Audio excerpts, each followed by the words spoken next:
नमस्कार दोस्तों, मैं गौरव एक बार फिर से आपका बहुत बहुत स्वागत करता हूं आपके अपने हेल्पिंग गौरव यूट्यूब चैनल पर। दोस्तों, एक बार फिर से मैं आप सभी के लिए जो Beltron DEO pass out candidate हैं उनके लिए उनके द्वारा जो प्रश्न पूछे गए थे, बहुत सारे ऐसे प्रश्न हैं दोस्तों जो मुझसे बार बार पूछे जा रहे थे। उसमें से दोस्तों जो कॉमन प्रश्न है, यानी कि जो बार बार प्रश्न पूछे जा रहे थे, उनका आंसर मैं आपको इस वीडियो के माध्यम से, वो भी 100% सही आंसर मैं आपको इस वीडियो के माध्यम से देने वाला हूं। दोस्तों, जब मैं वीडियो शूट कर रहा हूं उससे कुछ समय पहले मैंने बेल्ट्रॉन के आईटी डिपार्टमेंट से सीधे संपर्क साधा और उनसे बात करने के बाद जो आपका कॉमन प्रश्न था, प्रश्न तो बहुत ज़्यादा था, लेकिन दोस्तों जो बार बार पूछे आ रहे थे उनका मैंने उनसे आंसर लेने की कोशिश की और वही आंसर मैं आपको आज के वीडियो में, इस वीडियो के माध्यम से देने वाला हूं। दोस्तों, एक चीज़ मैं आपको यहाँ पे स्पष्ट कर देना चाहता हूँ कि मैं किसी भी हाल में उनका मैं ऑडियो आप लोग को नहीं सुनाने वाला हूँ। बहुत सारे ऐसे स्टूडेंट हैं जो बोलेंगे कि बाद में कमेंट में कि आप ऑडियो को क्यों नहीं लगाए, आप झूठ बोल रहे हैं। तो मैं उनको यही बोलना चाहूँगा,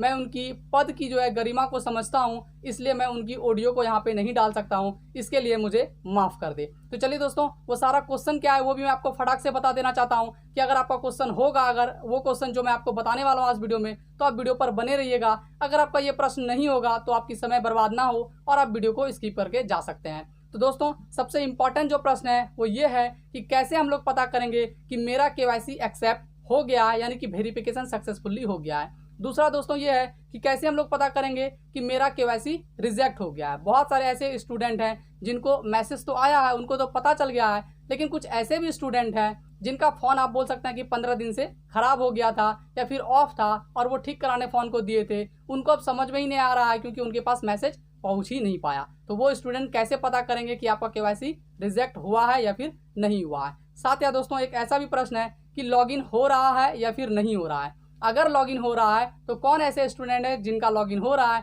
क्या जिनका लॉगिन हो रहा है उनका वेरिफिकेशन सक्सेसफुली एक्सेप्ट हो गया है या फिर जिनका लॉगिन हो रहा है उनको रिजेक्ट कर दिया गया है। साथ ही दोस्तों एक ऐसा भी प्रश्न है कि बहुत सारे ऐसे स्टूडेंट हैं जिनका आप बोल सकते हैं कि जातीय आवासीय आय में क्यूआर कोड वाला है, यानी कि उसमें सिर्फ जो आप देख सकते हैं कि प्रमाण पत्र संख्या होगा, एप्लीकेशन नंबर नहीं होगा, जिसके वजह से बहुत सारे स्टूडेंट का जाति के कारण ही रिजेक्ट किया जा रहा है। क्योंकि ये चीज़ आप समझ लीजिएगा, अब मैं आपको बताने वाला हूँ, आगे वीडियो पर बने रहिएगा। साथ ही दोस्तों कुछ ऐसा प्रश्न है कि वेरिफिकेशन जो किया जा रहा है वो किस बेसिस पर किया जा रहा है। जो पहले केवाईसी किए हैं पहले उनका वेरिफिकेशन हो रहा है या फिर आप बोल सकते हैं नाम वाइज हो रहा है या फिर रजिस्ट्रेशन वाइज हो रहा है, वो सारी बात मैं आपको इस वीडियो में बताने वाला हूँ। आप वीडियो पर बने रहिएगा। साथ ही दोस्तों कुछ अफवाहें भी फैलाई गई है जिसके बारे में आज मैं आप लोग को बताने वाला हूं। तो दोस्तों हम लोग अपने टॉपिक पर आए उससे पहले दोस्तों मैं आपसे एक छोटा सा रिक्वेस्ट करना चाहूंगा कि अगर आप पहली बार हेल्पिंग गौरव यूट्यूब चैनल पर विजिट किए हैं तो अभी आप हेल्पिंग गौरव यूट्यूब चैनल को सब्सक्राइब कर ले और साथ ही साथ बगल के बेल आइकन को दबाना बिल्कुल ना भूले, क्योंकि दोस्तों बेल्ट्रॉन अपडेट का मतलब ही हो गया है हेल्पिंग गौरव।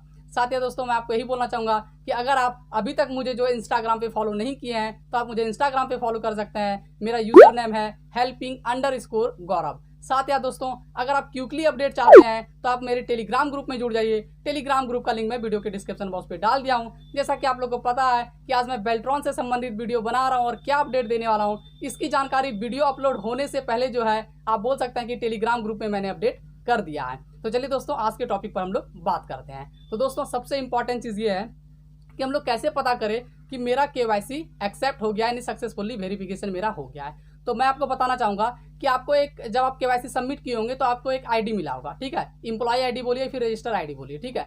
तो आपको क्या करना है कि आप केवाईसी वाले सेक्शन पे जाइएगा, ऊपर में आपको लॉगिन का ऑप्शन दिखेगा, ऊपर में होगा यूजर नेम और पासवर्ड, दोनों में आपको सेम ही डालना है। अब देखिए आप कॉपी पेस्ट करके भी डाल सकते हैं, लेकिन कभी कभी क्या होता है कि कॉपी और पेस्ट करके डालिएगा तो नहीं होगा, ठीक है, जो मैंने देखा है। तो आपको क्या करना है कि टाइप कर करके उसमें सर चीज टाइप करना है। पासवर्ड में भी आपको वही टाइप करना है, एम्प्लॉय आईडी यानी कि रजिस्टर्ड आईडी, और आपको वहां भी वही करना है, टाइप करके आप कीजिएगा। अगर आप लॉगिन हो जाते हैं सक्सेसफुली तो इसका मतलब ये है कि आपका केवाईसी जो है एक्सेप्ट कर लिया गया है, किसी तरह का प्रॉब्लम आपके केवाईसी में नहीं हुआ है। अभी तक बता रहे हैं, बाद में बेल्ट्रॉन अगर चेंज कर दे तो कुछ अलग चीज़ है, ठीक है, क्योंकि बेल्ट्रॉन कुछ भी कर देती है। लेकिन अभी तक की जानकारी है जो मुझे मिला कि जिनका लॉगिन हो रहा है उनका 100% केवाईसी सक्सेसफुली एक्सेप्ट हो गया है। और ये मैं नहीं बोल रहा हूँ, ये आप बोल सकते हैं कि बेल्ट्रॉन का आईटी डिपार्टमेंट बोल रहा है। लेकिन कुछ ऐसे स्टूडेंट होंगे जिनका नहीं हो रहा है और लिखा रहा है you will not be able to KYC yet done, ऐसा कुछ लिखा रहा है। तो उनको क्या करना है, तो उनको यही करना है कि उनको अभी वेट करना है। और अगर वैसे स्टूडेंट को जिनका लिखा रहा है ये केवाईसी नॉट डन ऐसा कुछ लिखा रहा है और उनको अगर रिजेक्ट का मैसेज अभी तक नहीं आया है, वो कन्फर्म है कि मेरा फ़ोन ऑन था, मुझे रिजेक्ट का मैसेज नहीं आया है और वहाँ वो लॉगिन नहीं हो पा रहा है, इसका मतलब ये है कि वो भी प्रोसेस में है, उनका भी केवाईसी आप बोल सकते हैं कि एक्सेप्ट नहीं किया गया है, प्रोसेस में है। साथ ही दोस्तों हम लोग कैसे पता करें कि मेरा केवाईसी रिजेक्ट हो गया है, तो मैं आपको बताना चाहूँगा कि जिनका भी फ़ोन ऑफ था वो सबसे पहले तो आप ऊपर में डाल लीजिएगा यूज़र आईडी और लॉगिन में, आप दोनों में मतलब कि पासवर्ड डाल के आप चेक कर लीजिएगा। अगर आप लॉगिन हो जाते हैं तो आपका सक्सेसफुली एक्सेप्ट हो गया है। अगर लिखाता है केवाईसी नॉट डन, ऐसा कुछ लिखाता है, तो आपको क्या करना है कि नीचे में अनडिप्लॉयड कैंडिडेट पर क्लिक करना है, आपको सारा डिटेल्स डालना है, आपको ओटीपी आएगा, ओटीपी डाल के आपको लॉगिन होना है। अगर वहाँ पे लिखाता है यू आर ऑलरेडी रजिस्टर्ड और ऊपर में आपका लॉगिन हुआ नहीं, इसका मतलब ये है कि यहाँ पे अगर लिखा गया यू आर ऑलरेडी रजिस्टर्ड, इसका मतलब आपका केवाईसी रिजेक्ट नहीं हुआ है और अभी आपका वेरिफिकेशन भी नहीं हुआ है, आप अभी क्या है, प्रोसेस में है। लेकिन अगर आप अनडिप्लॉयड कैंडिडेट पर क्लिक करते हैं और यहाँ पे अगर आप सारा डिटेल्स डालने के बाद ओटीपी डालने के बाद अगर आप लॉगिन हो जाते हैं, तो आपको अंदर में ये देखना है, आपके प्रोफाइल खुल जाएगा तो क्या आपका कुछ एडिटेबल है, क्या आपका कुछ एडिट हो रहा है, जाति आवासीय है कुछ भी, मतलब कुछ इन्फॉर्मेशन डालने के लिए आपको कहा जा रहा है। अगर डालने के लिए कहा जा रहा है, इसका मतलब ये है कि 100% आपका केवाईसी रिजेक्ट हो गया है, भले ही आपके पास मैसेज नहीं पहुंचा हो। लेकिन कुछ ऐसे भी स्टूडेंट होंगे जो अनडिप्लॉयड कैंडिडेट पर क्लिक करेंगे, सारा डिटेल्स डालेंगे, लॉगिन हो जाएंगे, लेकिन वहां पे एडिटेबल कुछ भी नहीं होगा। ऐसे स्टूडेंट क्या करेंगे, तो मैं उनको यही बोलना चाहूंगा कि आप वेट कर लीजिएगा, ठीक है, आप कुछ देर वेट कर लीजिएगा, 24 से 48 घंटे में हो सकता है आपको केवाईसी रिजेक्ट का मैसेज जो है चले जाए। क्योंकि मैंने ऐसे देखा है कि पहले जो है लॉगिन हो रहा है अनडिप्लॉयड कैंडिडेट पर क्लिक करने के बाद, लेकिन उन्हें जो है मैसेज नहीं गया है रिजेक्ट का, लेकिन 24 घंटे के बाद मैसेज आया भी है। अगर आपको 24 घंटे के बाद मैसेज नहीं आता है, 48 घंटे में मैसेज नहीं आता है और आप वहाँ पे लॉगिन भी हो पा रहे हैं और उसके बाद आपको एडिटेबल का कुछ भी एडिट आपका नहीं हो रहा है या फिर एडिट हो रहा है, दोनों कंडीशन में आप बेल्ट्रॉन ऑफिस में बात कर लीजिएगा। अगर आपका एडिट हो रहा है तब तो आपको एडिट करके दोबारा करना ही होगा, क्योंकि एडिट का मतलब ही हो गया कि आपका केवाईसी रिजेक्ट कर दिया गया है। लेकिन अगर आप अनडिप्लॉयड कैंडिडेट पर लॉगिन हो पा रहे हैं, आप एक एक बात को सही से समझिएगा, अगर लॉगिन आप हो पा रहे हैं और आपका एडिटेबल भी नहीं है, तो एक बार आप बेल्ट्रॉन ऑफिस में संपर्क कर लीजिएगा कि सर हमने अनडिप्लॉयड कैंडिडेट पर सारा डिटेल्स डाला, वहाँ पे हम लॉगिन हो रहे हैं, लेकिन मुझे एडिट करने का कोई ऑप्शन नहीं दिया जा रहा है, मेरे फ़ोन में कोई भी रिजल्ट का मैसेज नहीं आ रहा है। वो आपको वहाँ से जो भी सुझाव देंगे उनको आपको फॉलो करना पड़ेगा। साथ ही दोस्तों अब इंपॉर्टेंट चीज़ है कि लॉगिन हो रहा है या फिर नहीं हो रहा है। तो हाँ दोस्तों, लॉगिन हो रहा है, जिनका केवाईसी सक्सेसफुली एक्सेप्ट कर लिया गया है उनका लॉगिन हो रहा है। ऊपर में आप डालिएगा यूजर नेम और पासवर्ड डाल के, तो आपका लॉगिन हो जाएगा। जिनका केवाईसी नॉट डन ऐसा कुछ लिखा आएगा, इसका मतलब वो प्रोसेस में है, अगर उनको रिजेक्ट का मैसेज नहीं गया है तो। हर बात को आप सही से समझ लीजिए। साथ ही दोस्तों अब एक प्रश्न ये है कि जाति आवासीय आएगा, जिनका आप बोल सकते हैं क्यूआर कोड वाला है और फिर उनका जो है सिर्फ प्रमाण पत्र संख्या है, एप्लीकेशन नंबर नहीं है, वो क्या करेंगे। और खासकर दोस्तों जो रिजेक्ट हुआ है वो कास्ट के कारण ही रिजेक्ट हुआ है। तो मैं उनको यही बोलना चाहूँगा कि आप ऐसा कीजिए कि अगर आपका, सबसे इंपॉर्टेंट चीज़ ये है कि अगर कोई भी डिपार्टमेंट आपके जाति आवासीय को ट्रैक करता है, देखता है कि लड़का सही बनवाया है फिर गलत बनवाया है, एडिट करके डाला है, तो आपका एप्लीकेशन नंबर से ही होता है। और एप्लीकेशन नंबर को हिंदी में बोलते हैं आवेदन संख्या। और कास्ट में वहाँ पे सिर्फ एप्लीकेशन नंबर मांगा जा रहा है, और क्यूआर कोड वाला जो स्टूडेंट का उसमें एप्लीकेशन नंबर है ही नहीं, उनका सिर्फ क्या है तो प्रमाण पत्र संख्या है, और प्रमाण पत्र संख्या से आपको ट्रैक कर नहीं पाएगा। तो ऐसे कंडीशन में क्या होगा, तो आपको क्या करना है कि जब आप अप्लाई किए होंगे, अगर ऑनलाइन आप खुद से किए होंगे या कैफे वाले से किए होंगे, तो आपको एप्लीकेशन नंबर तभी मिला होगा, भले ही जब आपका बन के आया हो तभी नहीं हो। तो उस एप्लीकेशन नंबर को आप आरटीपीएस के पुराना वाला जो आरटीपीएस का वेबसाइट था उस पर आपको जाना है, मैं वीडियो के डिस्क्रिप्शन बॉक्स पे लिंक भी दे दूंगा। आपको वहाँ पे दो ऑप्शन दिखेगा, एक तो वेब कॉपी, एक दिखेगा सर्टिफिकेट वेरिफिकेशन, ऐसा, ठीक है। तो वेब कॉपी पे आपको एप्लीकेशन नंबर डालकर देखना है कि आपका डिटेल्स शो कर रहा है ना, वहाँ पे आपको सिग्नेचर मोहर नहीं दिखेगा। अगर दिख रहा है इसका मतलब कि हाँ आपका सब कुछ सही है, आप वो एप्लीकेशन नंबर वहाँ पे डाल सकते हैं। आपके पेपर में जो आपका जाति आवासीय बन के उसमें नहीं भी है, फिर भी आप वो एप्लीकेशन नंबर वहाँ पे डाल सकते हैं, कोई प्रॉब्लम नहीं होगी। लेकिन कुछ ऐसे भी स्टूडेंट होंगे जिनका वहाँ पे शो नहीं करेगा आरटीपीएस में, इसका मतलब ये है कि उनका कहीं ना कहीं जाति आवासीय में प्रॉब्लम है। साथ ही दोस्तों बहुत सारे ऐसे स्टूडेंट हैं जो आपको वेब कॉपी के नीचे में एक दिखेगा सर्टिफिकेट वेरिफिकेशन का, वहाँ पे आपको एप्लीकेशन नंबर भी डालना है और सर्टिफिकेट नंबर है तो वो भी आप डालिएगा।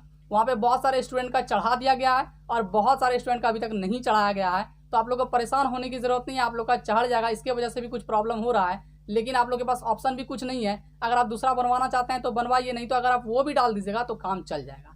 अब कुछ स्टूडेंट ऐसे होंगे जिनके पास एप्लीकेशन नंबर है ही नहीं, ठीक है, सिर्फ उनके पास प्रमाण पत्र संख्या है, वो क्या करेंगे। उनके पास दो ऑप्शन है। अगर आप हाल फिलहाल में बनवा के डाल सकते हैं तो आपके लिए बहुत अच्छी बात है। अगर आप नहीं डाल सकते हैं तो आप प्रमाण पत्र संख्या ही इस बार डाल दीजिए। आपका भले ही पहले बार उसी कारण से रिजेक्ट गया हो, लेकिन इस बार नहीं किया जाएगा। मैंने जो बात किया उनको यही बोला गया मुझे वहाँ से कि पहले मैंने तो उसे रिजेक्ट किया था क्योंकि उसको मैं ट्रैक ही नहीं कर पा रहा था, लेकिन अब पता नहीं वो लोग किस बेसिस पर करेंगे, लेकिन मुझे लगता है कि पता नहीं फिर बाद में रिजेक्ट नहीं करते, क्योंकि कभी भी ट्रैक होगा तो वो एप्लीकेशन नंबर से ट्रैक होगा। और यहाँ पे तो आप बोल सकते हैं कि प्रमाण पत्र संख्या दीजिएगा, लेकिन फिर भी अगर आपके पास कोई ऑप्शन नहीं है तो आप प्रमाण पत्र संख्या दे सकते हैं। लेकिन अगर आपके पास ऑप्शन है तो आप एप्लीकेशन नंबर, हिंदी में आवेदन संख्या बोलते हैं, वही डालने की कोशिश करें एप्लीकेशन नंबर के जगह पे, क्योंकि उसी से आपको जो है कोई ट्रैक करेगा, तभी आपको पता चलेगा उसको कि वो सही कैंडिडेट है भी या फिर नहीं है। तो दोस्तों ये जानकारी थी, आपको सारी जानकारी मिल गई हो। साथ ही दोस्तों वेरिफिकेशन की बात करें तो वेरिफिकेशन कैसा हो रहा है, क्योंकि ये बहुत सारा प्रश्न पूछा जा रहा था,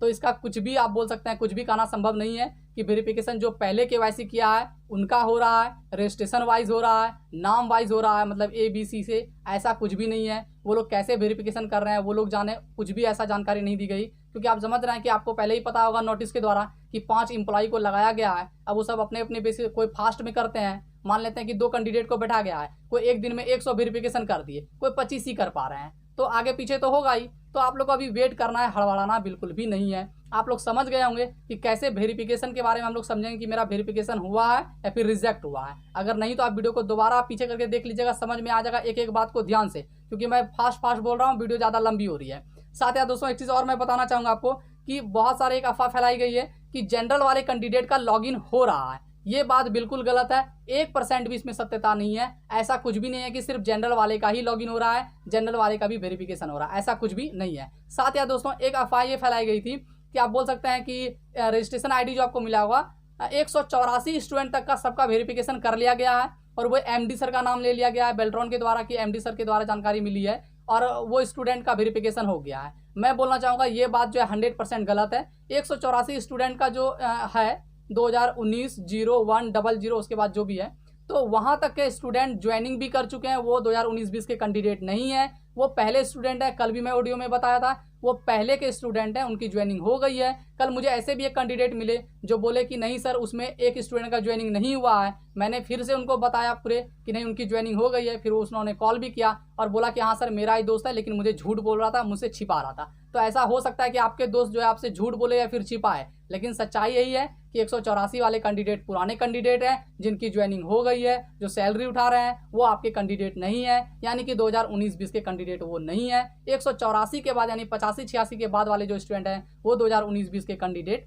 हैं। इस चीज़ को आप लोग समझ जाइए, क्योंकि बाद में फिर ऐसा हुआ कि उनका ज्वाइनिंग कैसे हो गया, इसलिए मैं यहाँ पे ये चीज़ स्पष्ट करना चाह रहा था। तो दोस्तों आशा करते हैं कि इस वीडियो के माध्यम से आपको सारी जानकारी मैं दे पाया हूँ कि लॉगिन किनका हो रहा है, किनका नहीं हो रहा है, रिजेक्ट आपका हुआ है नहीं हुआ, आप लोग कैसे पता कर पाइएगा। तो दोस्तों आज के लिए इतना ही था, और जाते जाते एक बार फिर से मैं आपसे एक छोटा सा रिक्वेस्ट करना चाहूँगा कि अगर आप पहली बार हेल्पिंग गौरव यूट्यूब चैनल पर विजिट किए हैं तो भी आप हेल्पिंग गौरव यूट्यूब चैनल को सब्सक्राइब कर ले, और साथ ही साथ बगल के बेल आइकन को दबाना बिल्कुल ना भूले। साथ ही दोस्तों आप मुझे इंस्टाग्राम पे फॉलो कर सकते हैं। साथ ही दोस्तों अगर आप क्विकली अपडेट चाहते हैं तो भी आप मेरे टेलीग्राम ग्रुप में जुड़ जाए। तो चलिए दोस्तों आज के लिए इतना ही था, मिलते हैं फिर से आपसे अगली वीडियो में, तब तक के लिए बाय एंड टेक केयर। जय हिंद, वंदे मातरम।